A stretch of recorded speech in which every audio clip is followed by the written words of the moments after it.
AVP 24 news पर वक्त हो गया है दिन भर की 10 बड़ी खबरों का। बॉलीवुड के दिग्गज अभिनेता दिलीप कुमार ने आज मुंबई के अस्पताल में आखिरी सांस ली। दिलीप कुमार के निधन से पूरे भारत में शोक की लहर दौड़ गई है। बॉलीवुड सितारों से लेकर भारत के राष्ट्रपति, उपराष्ट्रपति, प्रधानमंत्री समेत कई नेताओं ने उन्हें श्रद्धांजलि अर्पित की है। सभी लगातार उनके निधन पर अपना दुख जता रहे हैं। दिलीप कुमार का अंतिम संस्कार शाम 5 बजे किया जाएगा। भारत के राष्ट्रपति ने दिलीप कुमार को श्रद्धांजलि अर्पित करते हुए कहा, दिलीप साहब हमेशा के लिए भारत के दिल में जिंदा रहेंगे। दिलीप कुमार ने अपने आप को उभरते हुए भारत के इतिहास में शामिल किया है और अपने आकर्षण से सभी सीमाओं को पार कर हर जगह अपने चाहने वालों के दिल में अपने लिए जगह बनाई है। उपराष्ट्रपति ने दिलीप कुमार के परिजनों और उनके प्रशंसकों के प्रति संवेदना व्यक्त करते हुए ईश्वर से दिवंगत आत्मा की शांति के लिए प्रार्थना करते हुए कहा, सम्मानित बॉलीवुड अभिनेता दिलीप कुमार के निधन से देश के कला जगत में एक अपूरणीय रिक्तता आई है। दशकों तक अपने फिल्मों से न सिर्फ लोगों का मनोरंजन किया बल्कि फिल्मों के माध्यम से लोगों को राष्ट्र निर्माण से जोड़ा, देश की चेतना को दिशा दी। प्रधानमंत्री ने दिलीप कुमार को श्रद्धांजलि अर्पित करते हुए कहा, दिलीप कुमार को हमेशा सिनेमा जगत के लेजेंड के रूप में याद रखा जाएगा। वो एक अद्वितीय चमक से ब्लेस्ड थे, इस वजह से ही हर जनरेशन की ऑडियंस उन्हें पसंद करती थी। कला जगत में उनकी मृत्यु से अपूरणीय क्षति हुई है। रक्षा मंत्री ने कहा, इंडियन फिल्म इंडस्ट्री में दिलीप कुमार का योगदान अतुलनीय था। गंगा जमुना फिल्म में उनके अभिनय ने करोड़ों लोगों के दिल को छुआ। गृह मंत्री ने कहा, दिलीप कुमार के जाने से इंडियन सिनेमा में अपने ग्रेटेस्ट अभिनेताओं में से एक को खो दिया। उन्हें हर जनरेशन में पसंद किया जाता था। उनका अद्भुत अभिनय और आइकॉनिक रोल्स ने हर जगह सिनेमा जगत के चाहने वालों का मनोरंजन किया।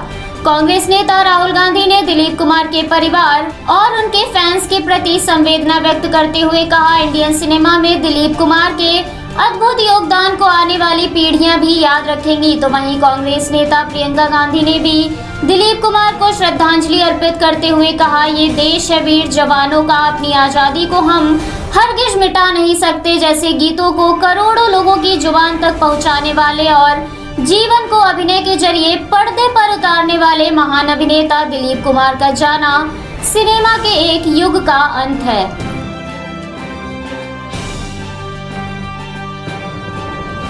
सावन के आने से पहले प्रधानमंत्री अपने संसदीय क्षेत्र की विकास यात्रा को आगे बढ़ाने के मद्देनजर 15 से 18 जुलाई के बीच एक दिवसीय दौरे पर वाराणसी आ सकते हैं। राज्य के मुख्यमंत्री योगी आदित्यनाथ के दौरे के बाद जिला प्रशासन ने दिसंबर 2020 से जून 2021 तक पूरी की गई योजनाओं की डिटेल्ड रिपोर्ट शासन को भेज दी है। इसके साथ ही प्रधानमंत्री के संभावित दौरे को देखते हुए रूपरेखा भी तैयार की जा रही है। शासन के माध्यम से ही प्रधानमंत्री कार्यालय से संपर्क कर दौरे को अंतिम रूप दिया जाएगा। पीएम के संभावित दौरे को लेकर प्रशासन जोरों शोरों से तैयारियां कर रहा है। पीएम नगर निगम के पास वाले रुद्राक्ष कन्वेंशन सेंटर का दौरा भी कर सकते हैं और बीएचयू में बनी परियोजनाओं का भी निरीक्षण कर सकते हैं। इसके साथ ही खुले मैदान में एक जनसभा को संबोधित करने की भी योजना बनाई जा रही है।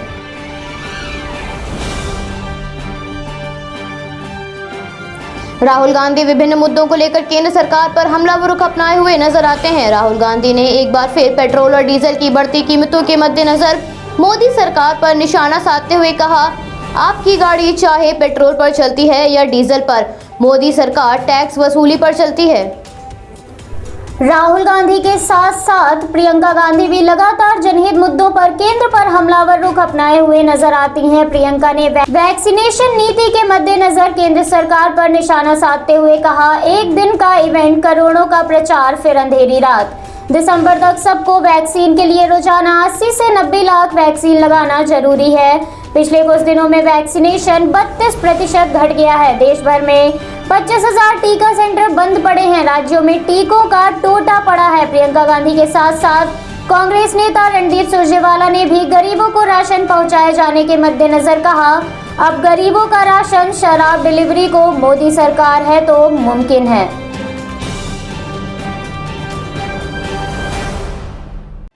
कांग्रेस अध्यक्ष अध्यक्ष सोनिया गांधी समेत 10 विपक्षी दल के नेताओं ने भारत के राष्ट्रपति को पत्र लिखकर फादर स्टेन स्वामी की मौत पर नाराजगी जताई और मौत में शामिल लोगों के प्रति कार्रवाई के लिए उनसे हस्तक्षेप की मांग की।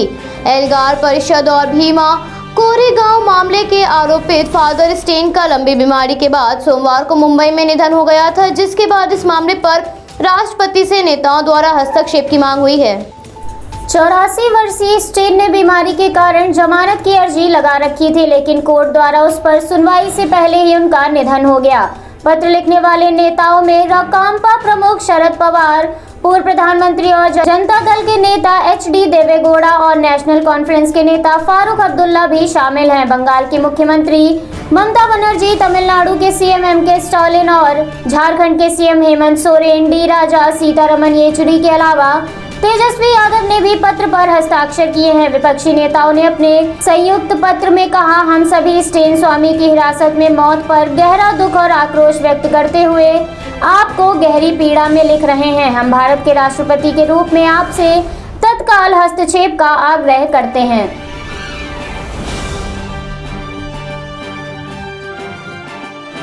भारत के कुछ राज्यों में मानसून ने दस्तक दे दी है, मगर अभी कुछ राज्य ऐसे हैं जहां मानसून के ना पहुंचने से पारा चढ़ता जा रहा है। दिल्ली NCR में मानसून का इंतजार अभी भी बना हुआ है। भारतीय मौसम विज्ञान विभाग की माने तो दिल्ली NCR में 10 जुलाई तक मानसून के आने की संभावना है। मंगलवार को दिल्ली में अधिकतम पारा 40 के पार दर्ज किया गया, वहीं आगामी 24 घंटों में ये पारा और चढ़ने की संभावना है। मौसम विभाग के मुताबिक मंगलवार को अधिकतम तापमान सामान्य से 4 अधिक 40.6 डिग्री सेल्सियस व न्यूनतम तापमान सामान्य से 1 अधिक 28.7 डिग्री सेल्सियस रहा। पूरे दिन तेज गर्मी से दिल्ली वासी बेहाल नजर आए। वहीं दूसरी ओर नैनीताल, चंपावत, बागेश्वर और पिथौरागढ़ जैसे जिलों में अगले 24 घंटे में भारी बारिश होने के साथ ही तेज गर्जना और आकाशीय बिजली गिरने की संभावना जताई गई है। राजधानी दून व आसपास के इलाकों में मौसम का मिजाज बदला हुआ नजर आ रहा है, जहां कभी चटक धूप निकली तो थोड़ी देर बाद आसमान में बादल छा गए।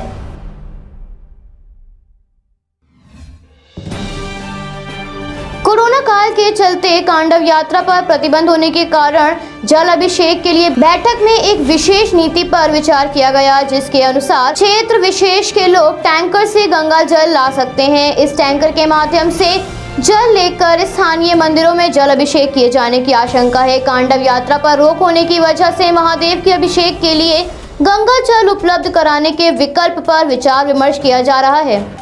इसके लिए हर थाना स्तर पर तैयारी की जाने की जरूरत है। कांवड़ समितियों के साथ थाना पुलिस अपने क्षेत्र के लिए बैठक करेगी। इसके बाद अगर उन क्षेत्रों से कांवड़ आते हैं तो वो टैंकर से गंगा जल ले जा सकते हैं। इसमें हरिद्वार पुलिस प्रशासन भी सहयोग करेगा ताकि बेवजह भीड़ न हो सके और न ही आदेशों का उल्लंघन हो। इस विकल्प पर लगभग सभी अधिकारियों ने सहमति व्यक्त की है। DGP ने बताया, हरिद्वार की सीमाओं पर यात्रा विधि में ज्यादा सावधानी रखी जाएगी। पिछले वर्ष उत्तर प्रदेश और अन्य राज्यों की जनता ने भी इसमें सहयोग किया था। इसके लिए कुछ दिनों तक ही सख्ती बढ़ती गई थी, लेकिन छूट मिलने के बाद भी श्रद्धालु नहीं आए थे। लेकिन इस वर्ष भी सभी बॉर्डरों पर अतिरिक्त पुलिस बल को तैनात किया जाएगा।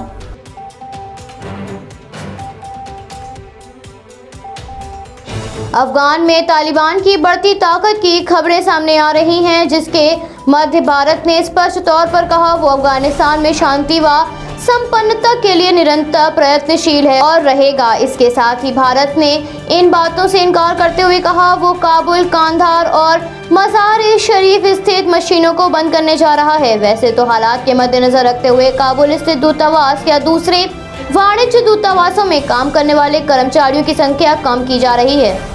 तो वहीं दूसरी ओर भारत अफगानिस्तान सरकार और वहां के राजनीतिक दलों से भी निरंतर संपर्क में है। विदेश मंत्री एस जयशंकर की आज से शुरू होने वाली रूस यात्रा के मद्देनजर अफगानिस्तान की स्थिति पर अहम चर्चा होने की आशंका है। अमेरिकी सेना की वापसी के बाद जिस तरह से अफगानिस्तान में अस्थिरता फैली है, उसे देखते हुए रूस की भावी भूमिका पर सभी की नजर है। विदेश सचिव हर्ष श्रृंगला की नई दिल्ली स्थित अफगानिस्तान के राजदूत फरीद मानुंदजई व उनकी सहयोगियों के साथ बैठक आयोजित हुई थी, जिसमें विदेश सचिव ने यह आश्वासन देते हुए कहा भारत अफगानिस्तान में लंबे समय के हितों को देखते हुए काम करता रहेगा।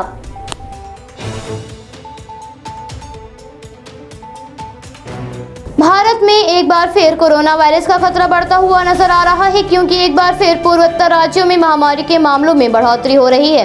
वैसे तो अभी राष्ट्रीय राजधानी में नए मामले कम हैं, मगर यहाँ कोविड नियमों को लेकर लोग लापरवाह नजर आ रहे हैं, जिसके मद्देनजर विशेषज्ञों का कहना है कोरोना वायरस भीड़ के बीच शक्तिशाली हो जाता है। अगर जल्द ही लोगों ने सावधानी नहीं बरती तो सबको खामियाजा भुगतना पड़ सकता है। जन स्वास्थ्य विशेषज्ञ डॉक्टर चंद्रकांत लहारिया के अनुसार राजधानी दिल्ली में पहले से ही कोरोना नियमों के मद्देनजर कोई अलग ही रणनीति दिखाई दे रही है। एक साथ सबको छूट देना काफी घातक हो सकता है। अधिकतर इलाके खुल चुके हैं और वहां कोरोना प्रोटोकॉल्स का उल्लंघन भी किया जा रहा है। गौरतलब है कि भीड़ बढ़ने की वजह से पिछले एक सप्ताह में अलग अलग 6 से ज्यादा मार्केट्स को स्थायी तौर पर बंद करना पड़ा है। विशेषज्ञों का कहना है जहां भारी संख्या में लोगों की उपस्थिति हो, उन जगहों पर विशेष नजर रखनी होगी। सरकार को इसके लिए ठोस कदम उठाने होंगे, साथ ही लोगों को भी अपनी जिम्मेदारी का एहसास होना चाहिए।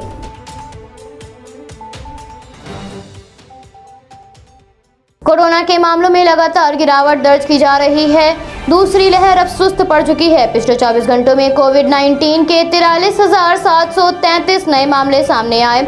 इस दौरान रिकवरी दर 96.18% पर पहुंच गया है।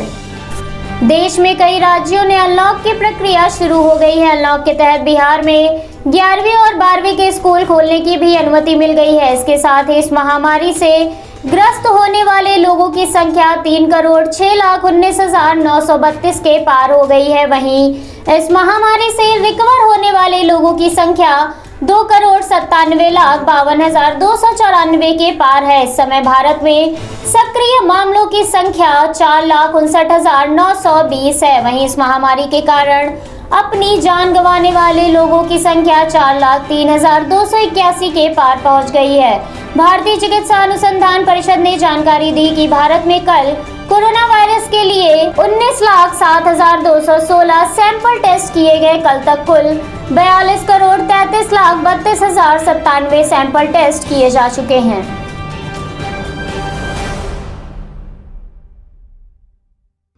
कोरोना महामारी से पूरे विश्व में सर्वाधिक प्रभावित देशों की सूची में अमेरिका नंबर 1 पर था, मगर अब अमेरिका ने संक्रमण पर लगभग पूरी तरह से नियंत्रण कर लिया है। अमेरिका ने टीकाकरण को युद्ध स्तर पर जारी रखते हुए 150 दिन में 30 करोड़ लोगों को टीका लगाने का लक्ष्य निर्धारित किया है, जिसके मद्देनजर अमेरिकी राष्ट्रपति जो बाइडेन ने कहा अब तक 18 करोड़ 20 लाख से अधिक नागरिकों को टीके की फर्स्ट डोज दी जा चुकी है। आगे बिडेन ने कहा कोविड-19 टीम से प्राप्त जानकारी के आधार पर मुझे ये बताते हुए गर्व महसूस हो रहा है कि हम अधिक से अधिक लोगों का टीकाकरण करने के अपने लक्ष्य के करीब आते जा रहे हैं। 90% बुजुर्ग और 70% वयस्क यानी 27 साल से ज्यादा उम्र के लोगों को टीका लगाया जा चुका है।